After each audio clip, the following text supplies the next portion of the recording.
Today on the Relationship Revival Show, I'm excited to introduce you to my new friend Jackie Dunagan, based out of Georgia. She works with couples, individuals, and families. And one of her specialties that I really wanted to ask her about was working with blended or step families. She specializes in that specific segment in the relationship world, which is one I don't specialize in at all. So selfishly, I wanted to interview her just to learn more about her process. And she's just super sweet and great to talk to. And I know you're going to love her as much as I did. So I'm excited to share this with you. You're listening to the Relationship Revival Podcast with John DeBach, also known as Mr. Spirituality. That's me. I'm your host, giving you insights and guidance from over 10 years in the field of this amazing journey we call romance. On this show, I go over everything you need to know about how to get into a relationship, how to get the most out of a relationship, and sometimes even how to gracefully end a relationship without pulling your hair out and going crazy. And occasionally, I'm even joined by new and old friends who are also relationship experts to bring you guidance and wisdom with new perspectives. Thanks for stopping by.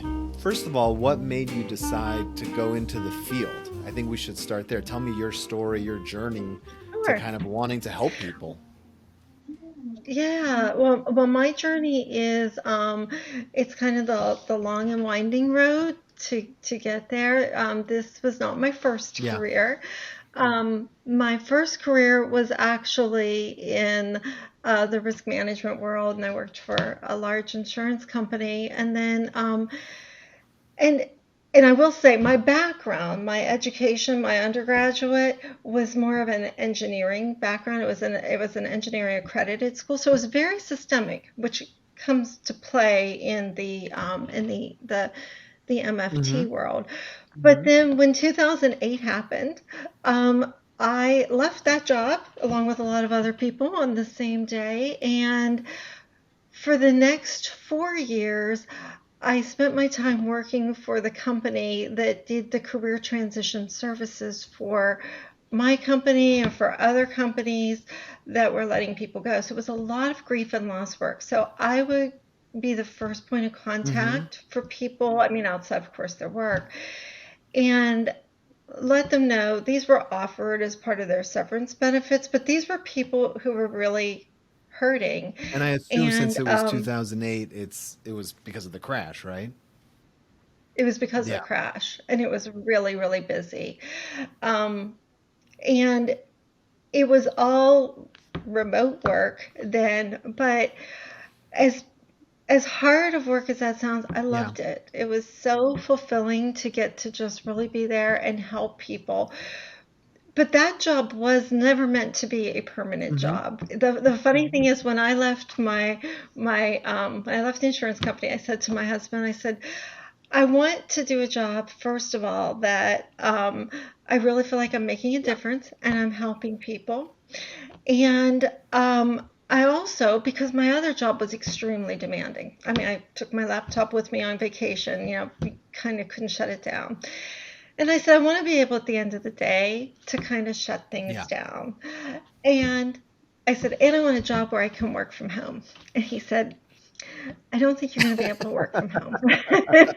Well, I did. I did all of those things. I did not put in there that it would be a high paying job or anything like that in my wish list. And but it was extremely meaningful. But it was meant to be a temporary Uh-huh. job. And then it gave me all the tools to really look at what I wanted to do next.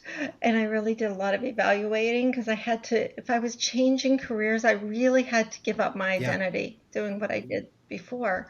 And that was hard. Why do you think, Um, let's touch on that because that's such a fascinating idea. And I think I see that a lot with my male clients where their identity is mhm, completely wrapped up mhm, with their career. mhm. And I've noticed in the last 10 years a huge transition where women are doing it too. I don't know if it's healthy. Right, I mean, it's kind of an right. interesting it's an interesting thing. Why do you think we do that so much? Well, and I think that is a really good question. Part of my identity, I will say, I was brought up with work being a huge part of my value system in the family and the family system I grew up in. So that was huge to me. Were your And parents business owners um, or more in the corporate world? they were. I grew up on a farm, but it was a commercial Okay. farm. And so, but I always grew up in that business Yeah. element. And quite frankly, the first time I started working, I was six Yeah. years old and I had this little job where I cut the string off Yep. plants and put Yep. them on Yep. the Yep. planter. And I was very proud to be Yeah. doing it at Yeah, six for years sure. old. I'm sure I was a great worker at 6 years old. But It was free babysitting, essentially. yes. But it was hard, because the other thing was my husband and I both worked for the company that I worked for. He just retired from that company last year, by Okay. the way. And so there were a lot of connections there. Um, there would be a lot of, how's Jackie doing type things, questions that would come back, and it's like, I'm doing fine, but it kind of I still kind of had a little bit of, I still had ties to that world. But it was extremely meaningful to me. And I'm going to say what I took from that job is immense. It truly impacted who I am Hmm. today. But in order for me to move into the field of marriage and family therapy, I couldn't be in the field of risk management anymore. They're just the two, they could align a little bit, but they don't naturally align. And so I really felt like I had to say goodbye to that world, to that Yeah. career, um, and say it served me Hmm. well and move on. But there was grief that went Yeah. with it. How long did it take you to make the transition on an emotional level? Well, that's where I was really, really fortunate. Those 4 years, I worked for a career transition company. So I was immersed in it and I had access to a lot of great Hmm. tools that let me really do a lot of evaluation. And by the time I made the transition, and I did a lot of evaluating, um, I was processing through the whole time. And so I would say it took me those four Yeah. years Yeah. Well, I think that that's kind of a gift that you had that 4 years to kind of get up to for speed sure. and process that transition in life. Um, where did you go after your education, and how did you get to where you are now? So I decided to go back to grad school, which in itself was a challenge because I wasn't Yeah. 22. And so that was a little bit challenging. And then, just from the standpoint of, do I really want to do this at this stage in Sure. my life? And it was absolutely the best thing. Um, and then I was so fortunate. I mean, I have been blessed all along the way. That I started working for Grow Counseling, the practice that I'm at now, while I was finishing up my last semester of marriage and family So you therapy interned with work. them So and I had was your supervision hours with them, or I I didn't technically intern with them. I was a little bit of an intern, but I was never formally an sure, intern. I was, what do we call it? A counselor in sure. training with them for that little bit, and then transitioned right into Grow as soon as I was done with my education. And I mean, it was a That's gift. amazing. It was a Yeah, a gift lot of people bounce around, especially the therapists, before they either land on their own private practice or in a group that they actually like. That's an atypical story to just have such a great fit right out the gate. Absolutely. You're very lucky. Yeah, yeah, and I'll tell you, it's something that I feel so blessed. I feel like I mean, I have like the greatest job. So, um, I'm not going anywhere. When I look at how lucky I am, it amazes me. It That's is great. truly amazing. What's the typical makeup of what your caseload looks like? Are you doing kind of 40%, 50% families and some couples, or what's the breakdown for you? So, I'm a marriage and family therapist, which means basically, I can work with individuals, families, couples are considered families. My caseload is I'm primarily a couples Mm-hmm. therapist. So about 60% of my caseload is couples. And then I also have a number of individual clients, all adult clients. I do tend to also work with a lot of people who are in life transitions themselves, including retirement. Tends to be kind of an area that I work in as well. I don't work with kids unless they're in a Sure. family context. So I don't see minors unless they are in that family context. But one of the specialty areas that I do work in is I do a lot of work with step Right. couples, which is it surprised me how few people are Very actually few. Very, trained. very few. Yeah, And that's, I mean, yeah, selfishly, that's one of the reasons why I wanted to talk to you is I've obviously it's come up in lots of my own sessions, and there's not that much out there in terms of training and education. It's not as well right. researched or documented. What's your approach? Do you have a modality that's formal, or is it something you've had to kind of learn on your own? I'm like chomping at the bit to learn more. So, um, so I'm trained in my couples practice. I'm trained as a Gottman therapist and as an emotionally focused Hmm. therapist. Um, Through my step family work, I've really, I've done some step family work, of course, as part of my master's program, but I've really leaned into Patricia Papernell's. She has the 5 challenges that step couples and step families face. And so I've really leaned into that. And so the way I work is a little bit of a Hmm. blend. It's informed by Patricia Papernell's work of with regards to step families and their challenges, and then using the models from Gottman and EFT to actually kind of bring it in and The do the process. work. Yeah.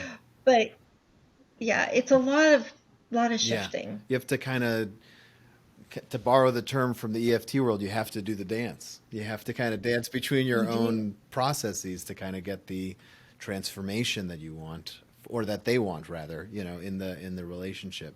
What do you see as some of the big struggles and big obstacles that blended families come in dealing with for people who aren't in a Right. blended family and aren't aware of them? I think it's a kind of a nice opportunity to kind of peel back the curtain a bit. I totally agree. First of all, I have to say I have a blended family myself, so I've also lived a lot of this stuff.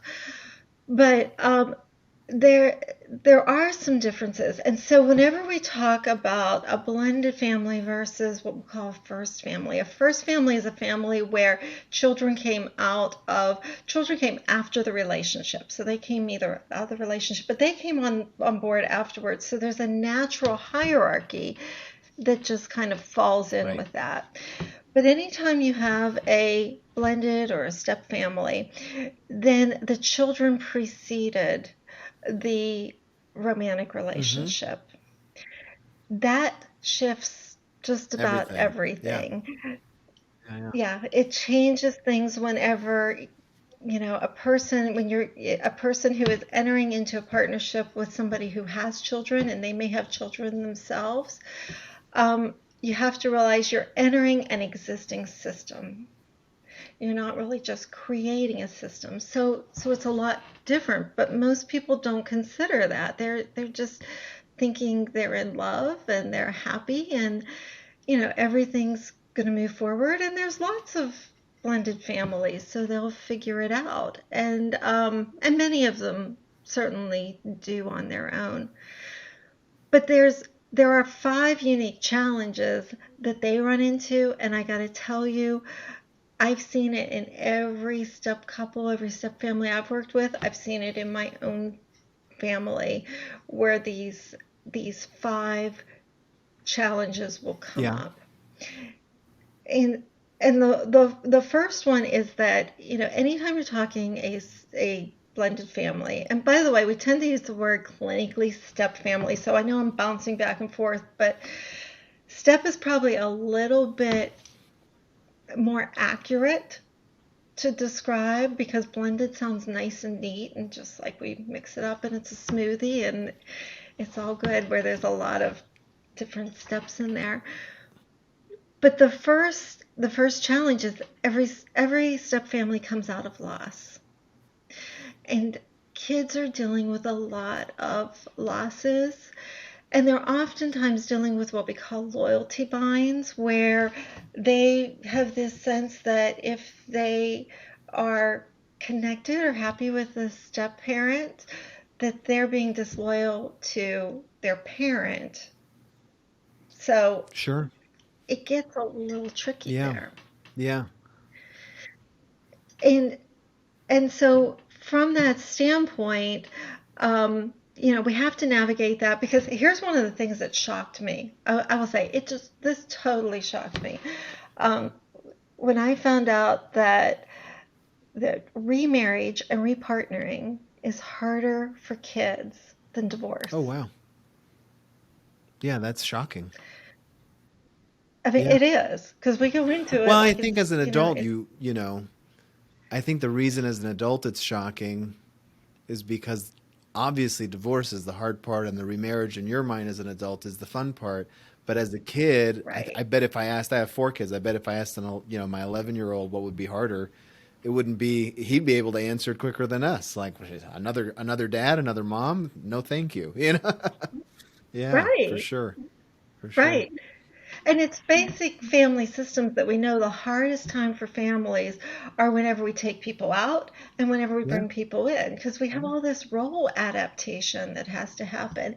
And when you think of it, divorce, which is very commonly the loss Yes. that the first family will encounter, um, it's not so much a taking out in most cases. I mean, there are times whenever a parent is completely absent, but it really is more of a Yeah. restructuring.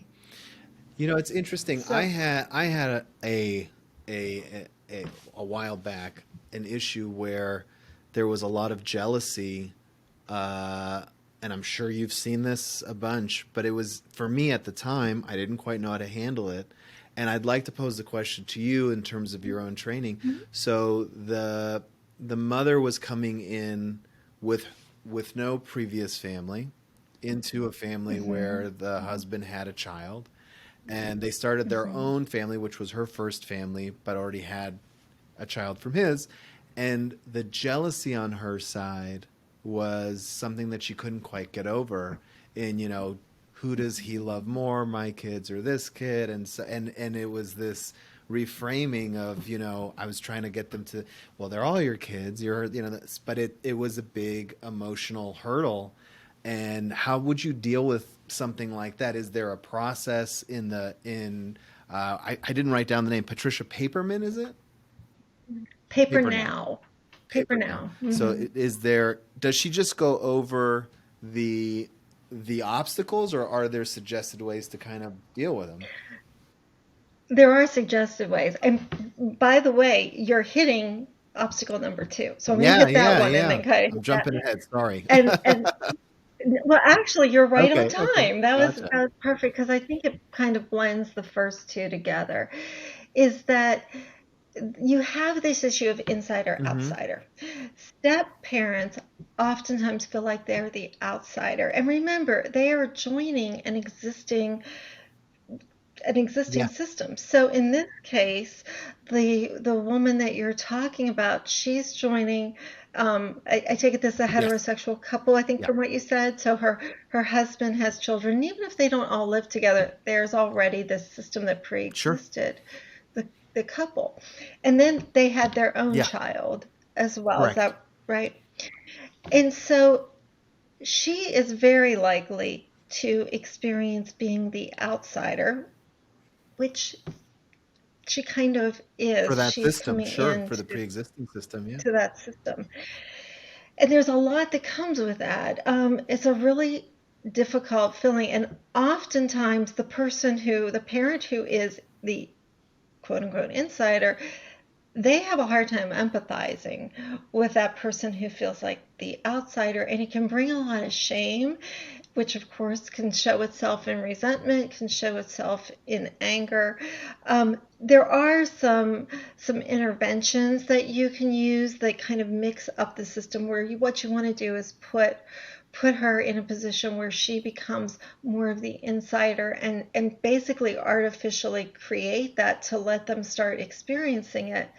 But one of the things that people have to realize is that whenever you have this joining where she came into this already existing system, even though she is, I'm going to use corporate speak here, but she's in a leadership Sure. position here Yeah, by sure. being the stepmother. Um, this system pre-existed her, and it's a little as if you had this kind of person come in. If you think of the corporate world, if you have somebody who's in a leadership position come in from the outside, people question them. They wonder, what are you going to do Mm-hmm. here? One of the other challenges is every family has this existing culture. So they're coming in and they're bringing a new culture with them, and they have to reshape things. So, yeah, the big thing is people have to realize when they come into an existing system, it's it's going to come with some challenges. They have to adapt to a system, and they're going to bump up against some pieces when they come into that. And the truth of the matter is one of the reasons why, step versus blended clinically tends to be considered a little more accurate is because, and I'm a parent and I'm a step Mm-hmm. parent. There is a difference. As much as we want it all to be just all the same, life gets a little easier in a step family when you start recognizing that there's a parent, there's a step parent, there's, the different roles there, because it's hard Yeah. enough. Yeah. I have four kids myself. Hard enough definitely rings true. Yeah, yeah, four is a Yeah. lot. Four is we call the fourth one our vasectomy. So um well, do you recommend, I mean, obviously I'm a big proponent of therapy and counseling, but is Patricia Papernow's book something that parents could read, or is it a bit clinical? So there's one that is more of a clinical version, and I will tell you, I've had a lot of people because it was out for a few years before the other one came out, and it's surviving and thriving in I think in a step family is I think the Surviving and the thriving name in a of it. step family. Okay. And it is a clinical book, but it's not overly clinical. It's not like reading a Got it. textbook. I'm going to say that.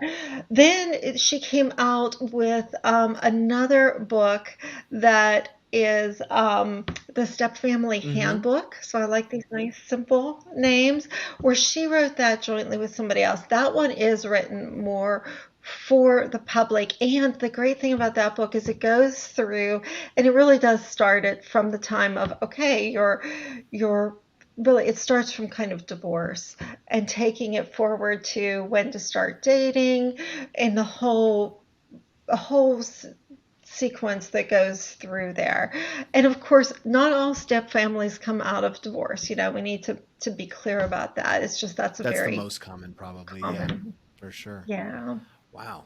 Yeah. Yeah, there's a lot to unpack there. Do you find that the length of treatment tends to be on par with normal kind of couples counseling? I know, like an EFT, it's usually 10 to 20 sessions. Same with Right. Gottman, about 10 to 20. I mean, do you find it Right. to add time in terms of learning the tools, or is it a kind of on par? That's such a good question. I'd love to say it's on par. Here's the difference is that we go through all of these stages, and sometimes, now some families it is going to be on par, and family therapy is always considered Yeah. short-term therapy. But sometimes that can still go on for years. But what oftentimes happens with many of my step couples that I work with, um, we'll go through several different stages and layers. And so they'll kind of get through one thing, but then we'll have another kind of maybe bump in the road or that comes up and things will change. And one of the things too, one of the challenges is that exes are still part of the family. And so sometimes that dynamic, people either become more accepting or sometimes they get into some more legal Yeah, battles along the way. So there's some pieces with step families that it can kind of ebb and yeah, flow a for little sure. bit. For sure. I mean, we've all seen that in our lives, whether we're counselors or not. We have friends and families with blended families and step families where someone takes someone back to court for something they never saw coming. It happens. Where people want to move Right. states or cities and it kind of is disruptive. Sure, there are these kind of real Right. things that come up that you need to learn how to deal with and process. Yeah. Right. Well, I mean, this has been super insightful. I have some reading to do because it's another book on the nightstand I'm definitely going to get. Where do you guys serve? Is it just in your state, or are you guys licensed in multiple states? So that's a good question. The practice I work for is Grow Counseling, and we're in the Metro Atlanta area. We have 4 offices. I work out of our Alpharetta office, which is in northern Atlanta. Um, then our main office is in Buckhead, and then we have one south of the city and one more east of the city, but all in the suburb areas. I will say most of my work right now, I see clients mostly still since the pandemic. I still see clients Hmm. virtually because they've kind of expanded and moved out and they've just chosen that. It's not that I'm refusing to Sure. see people in person. And I do work on a limited basis in person in Okay. Alpharetta as well. So we serve really, I can say all of Georgia because we have remote, but a lot of our people are in the offices. We actually have I think we have almost 50 counselors and Wow. therapists That is a now big and grow. practice. It's it's grown. It was nowhere near that size when I first Wow. started, but it is a great group. But then we have some counselors and therapists who are licensed in multiple states, and we also have what we call a Grow Counseling Network, so that if somebody contacts us and we can't serve them, we don't have availability, or they're in a different state, we've got connections that have been vetted that we can get people in touch with other So you, people yeah, you have a as referral well. network where at least you want to direct people to the right place. Well, I mean, I think Right. whether it's regular couples counseling or if you're, specific with Jackie's issue of having a step family, I would highly recommend you reach out. This has been enlightening for me, and I'm sure that you'd be able to help just about anybody who can go and kind of benefit from this. So it's growcounseling.com. Is that correct? Yeah, That's so right. please reach That out is if you right. are someone who's dealing with these issues. You don't have to do it alone. You don't have to figure this out all by Right. yourself. And asking for help, I always like to remind people there's no shame in it. We all need a little help once in a Right. while, a little guidance, and getting a neutral third party who has expertise in this, like you do, being part of a step family yourself, I think is a brilliant way to kind of take that shortcut to figuring it out. Oh, thank you so much, It Jackie. doesn't, Gosh. well, thank you. Thank you. Yeah, it doesn't have to be that hard and you don't have to go it alone. And the challenges are Yeah, normal. that's also good to You tell know, people, that's remind them that it's not atypical to have these challenges, these struggles for right. sure. Sometimes it just makes us feel normal to realize, oh, this is par for the course. Right, for sure. Well, thank you, John. I really am honored that you considered me and you took the Absolutely. time Pleasure's mine. Gosh. and I've really Thank enjoyed you. it. So it's been great. Amazing. If you're interested in learning how to get the absolute most out of your romantic relationships, then you're in luck because I have put together a free workshop or masterclass, if you will, about 3 secrets that people in happy relationships have discovered. You can view the workshop at mrspirituality.com/3secrets. Again, it's completely free. Just go there and watch it. It'll help you on your journey, give you some wisdom, some things to think about. The website again is mrspirituality.com/3secrets. That's mrspirituality.com/3, the word secrets. It's all yours. Enjoy.